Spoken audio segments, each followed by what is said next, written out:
ಕೋಟ್ಯಾಂತರ ರೂಪಾಯಿ ಬೆಲೆ ಬಾಳುವ ಜಮೀನು. ಆ ಜಮೀನನ್ನ ಕಬಳಿಸಲು ನಿರಂತರ ಪ್ರಯತ್ನ ನಡೆಸಲಾಗ್ತಿದೆ.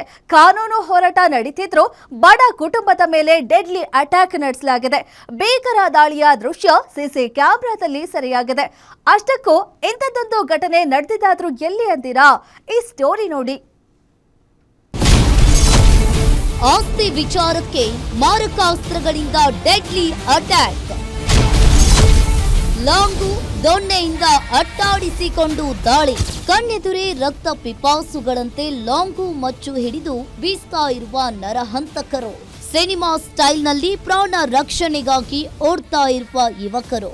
ಹೌದು, ಈ ಭೀಕರ ದೃಶ್ಯಗಳು ಕಂಡು ಬಂದಿದ್ದು ಬೆಂಗಳೂರು ಹೊರವಲಯದ ಆನೇಕಲ್ ತಾಲೂಕಿನ ಹೆಗ್ಗೊಂಡನಹಳ್ಳಿ ಗ್ರಾಮದ ಬಳಿ. ಇಲ್ಲಿನ ನಿವಾಸಿಗಳಾದ ಮುರಳಿ ಮತ್ತು ಅರುಣ್ ಎಂಬುವವರ ಮೇಲೆ ಯಲ್ಲಪ್ಪ ಮತ್ತು ಆತನ ಮಗ ಮಾರಕಾಸ್ತ್ರಗಳಿಂದ ಭೀಕರವಾಗಿ ಹಲ್ಲೆ ನಡೆಸಿದ್ದಾರೆ. ಕಳೆದ 12 ವರ್ಷಗಳಿಂದ ನಡೀತಾ ಇದ್ದ ಜಮೀನು ವಿವಾದ ಇಂದು ಕೊಲೆ ಯತ್ನದ ರಕ್ತ ಚರಿತ್ರೆಗೆ ಕಾರಣವಾಗಿದೆ. ಹೆಗ್ಗೊಂಡನಹಳ್ಳಿ ಗ್ರಾಮದ ಸರ್ವೆ ನಂಬರ್ 77/2 ಪೈಕಿ 2 ಎಕರೆ 13 ಗುಂಟೆ ಜಮೀನಿಗಾಗಿ ಕೋರ್ಟ್ನಲ್ಲಿ ದಾವೆ ನಡೀತಾ ಇದೆ. ಹೀಗಿರುವಾಗಲೇ ಏಪ್ರಿಲ್ 1ನೇ ತಾರೀಕು ಆರೋಪಿ ಯಲ್ಲಪ್ಪ ಮತ್ತು ಆತನ ಕುಟುಂಬ ಜಮೀನಿಗೆ ಜೆಸಿಬಿಯನ್ನ ನುಗ್ಗಿಸಿ ರಸ್ತೆ ಮಾಡಲು ಮುಂದಾಗಿದೆ. ಇದನ್ನ ಪ್ರಶ್ನಿಸಲು ಹೋದ ಮುರಳಿ ಕುಟುಂಬಕ್ಕೆ ನೇರವಾಗಿ ಕೊಲೆ ಬೆದರಿಕೆಯನ್ನ ಹಾಕಲಾಗಿದೆ. ಈ ಬಗ್ಗೆ ವರ್ತೂರು ಪೊಲೀಸ್ ಠಾಣೆಗೆ ಮುರಳಿ ದೂರು ನೀಡಿದ್ರು ಎಫ್ಐಆರ್ ದಾಖಲಿಸಿದ ಪೊಲೀಸರು ಯಾವುದೇ ಕ್ರಮ ಕೈಗೊಳ್ಳದೆ ನಿರ್ಲಕ್ಷ್ಯ ವಹಿಸಿದ್ದಾರೆ. ಆ ಸಂತ್ರಸ್ತರು ಗಂಭೀರವಾಗಿ ಆರೋಪವನ್ನ ಮಾಡ್ತಾ ಇದ್ದಾರೆ. ಯಲ್ಲಪ್ಪ ಅವ್ರ ಮಗ ಏನು ಮಾಡ್ತಾರೆ, ನಾನು 2 ವೀಲರ್ ನಿಲ್ಸ್ಕೊಂಡಿರ್ತೀನಿ. ಇಲ್ಲಿ ನಿಲ್ಸ್ಕೊಂಡಿದ್ದಾಗ ಬಂದು ಜಗಳ ಮಾಡ್ತಾರೆ ಯಲ್ಲಪ್ಪ. ಆವಾಗ ಅರುಣ ಅನ್ನೋ ಹುಡುಗ ಬರ್ತಾನೆ, ಇಲ್ಲಿ ನಮ್ಮ ಚಿಕ್ಕಪ್ಪ ಮಗ ಬಂದಾಗ ಅವಾಗ ಯಲ್ಲಪ್ಪ ಏನು ಮಾಡ್ತಾನೆ, ಕಾರಿಂದ ಮುಚ್ಚೆತ್ಕೊಂಡ್ಬಂದು ಫಸ್ಟ್ ತಲೆಗೆ ಹಾಕಕ್ಕೆ ಬರ್ತಾನೆ. ಆಮೇಲೆ ನಾನು ಕೈ ಅಡ್ಡ ಹಾಕ್ತೀನಿ. ಕೈ ಅಡ್ಡ ಹಾಕಕ್ಕೆ ಬಂದಾದ್ಮೇಲೆ ಆಮೇಲೆ ಕೈಗೆ ಏಟು ಬೀಳ್ತಾ ಇದೆ. ಇನ್ನು ದೂರು ನೀಡಿದ ಕೇವಲ 1 ವಾರಕ್ಕೆ ಯಲ್ಲಪ್ಪ ಮತ್ತು ಆತನ ಮಗ ಮುರಳಿ ಮೇಲೆ ಲಾಂಗು ಮಚ್ಚುಗಳಿಂದ ಮುಗಿಬಿದ್ದಿದ್ದಾರೆ. ನೆರವಿಗೆ ಧಾವಿಸಿದ ಅರುಣ್ ಮೇಲೂ ಮಾರಣಾಂತಿಕವಾಗಿ ಹಲ್ಲೆ ನಡೆಸಿದ್ದಾರೆ. ಸದ್ಯ ಘಟನೆಗೆ ಸಂಬಂಧಿಸಿದಂತೆ ವರ್ತೂರು ಪೊಲೀಸರು ಆರೋಪಿಗಳನ್ನ ಬಂಧಿಸಿದ್ರು. ಅಸಲಿ ಆಟ ಶುರುವಾಗಿದ್ದೇ ಇಲ್ಲಿಂದ.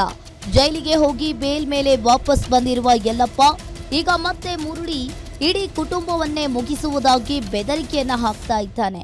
ಪ್ರಾಣ ಭಯದಲ್ಲಿರುವ ನೊಂದ ಕುಟುಂಬ, ಹಿರಿಯ ಪೊಲೀಸ್ ಅಧಿಕಾರಿಗಳು ಹಾಗೂ ರಾಜ್ಯ ಎಸ್ಸಿ ಅಥವಾ ಎಸ್ಟಿ ಆಯೋಗ ಮೆಟ್ಟಿಲೇರಿದ್ದಾರೆ.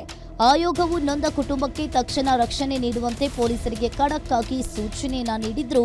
ವರ್ತೂರು ಪೊಲೀಸರು ಕಣ್ಣು ಮುಚ್ಚಿ ಕುಳಿತಿದ್ದಾರೆ. ಆರೋಪಿ ಯಲ್ಲಪ್ಪನ ಹಿಂದೆ ಅಶ್ವಥ್ ರೆಡ್ಡಿ, ಗೋವಿಂದಪ್ಪ ಅವರಂತಹ ಪ್ರಭಾವಿ ರಾಜಕಾರಣಿಗಳ ಕೈವಾಡ ಇರೋದೇ ಇದಕ್ಕೆ ಕಾರಣ ಅಂತ ಹೇಳಲಾಗ್ತಾ ಇದೆ. ನಮಗೆ ನ್ಯಾಯ ಕೊಡಿ, ಇಲ್ಲವೇ ಇಡೀ ಕುಟುಂಬಕ್ಕೆ ದಯಾಮರಣ ಕೊಡಿ ಅಂತ ನೊಂದ ಕುಟುಂಬ ಮಾಧ್ಯಮಗಳ ಮುಂದೆ ಕಣ್ಣೀರನ್ನ ಇಡ್ತಾ ಇದೆ. ಯಲ್ಲಪ್ಪನವರು ಬಂದು ಮಚ್ಚಿಕ್ಕೊಂಬಂದು 8:30 ಸುಮಾರು ಕಾಯ್ಕೊಂಡಿದ್ದೆ. ನಮ್ಮ ಅಣ್ಣ ಮೇಲೆ ಗಲಾಟೆ ಮಾಡ್ತಾ ಇದ್ರು.